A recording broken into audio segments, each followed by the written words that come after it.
Exim SIBL first সিকিউরিটির পর union এবং গ্লোবাল ইসলামী ব্যাংকের দায়িত্ব বুঝে নিয়েছে সম্মিলিত ইসলামী ব্যাংক। সন্ধ্যায় বাকি দুই ব্যাংকের দায়িত্ব হস্তান্তর হবে রাষ্ট্রায়ত্ত নতুন এই শরিয়া ব্যাংকের কাছে। এর মাধ্যমে একীভূত 5টি ব্যাংকেরই দায় সম্পদ বুঝে পাবে সম্মিলিত ইসলামী ব্যাংক।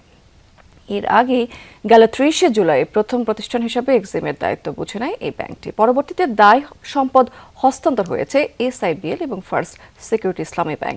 সন্ধ্যায় বাকি দুই প্রতিষ্ঠান ইউনিয়ন এবং গ্লোবাল ইসলামী ব্যাংকের দায়িত্ব বুঝে নেবে সম্মিলিত ইসলামী ব্যাংক। কেন্দ্রীয় ব্যাংক বলছে যে আমানতকারীদের স্বার্থেই মূলত একীভূত করা হয় শরিয়া ধারার 5টি ব্যাংকে। সব ব্যাংকের দায়িত্ব হস্তান্তর হওয়াতে আমানত ফেরত প্রক্রিয়াতে অগ্রগতি আসবে।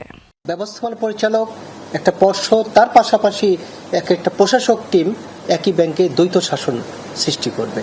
তো প্রথম ধাপে দেখেছেন যে এক্সিম ব্যাংকে নিয়োজিত প্রশাসক টিম আমরা প্রত্যাহার করে নিয়ে আসি, পরবর্তীতে ফার্স্ট সিকিউরিটি ব্যাংক নিয়ে আসি, এসআইবিএল নিয়ে আসি। এখন অবশিষ্ট দুইটি ব্যাংক, গ্লোবাল ইসলামী ব্যাংক এবং ইউনিয়ন ব্যাংক, এই দুটি ব্যাংকের প্রশাসক এবং তার টিমকে প্রত্যাহার করে নিয়ে আসা হয়েছে।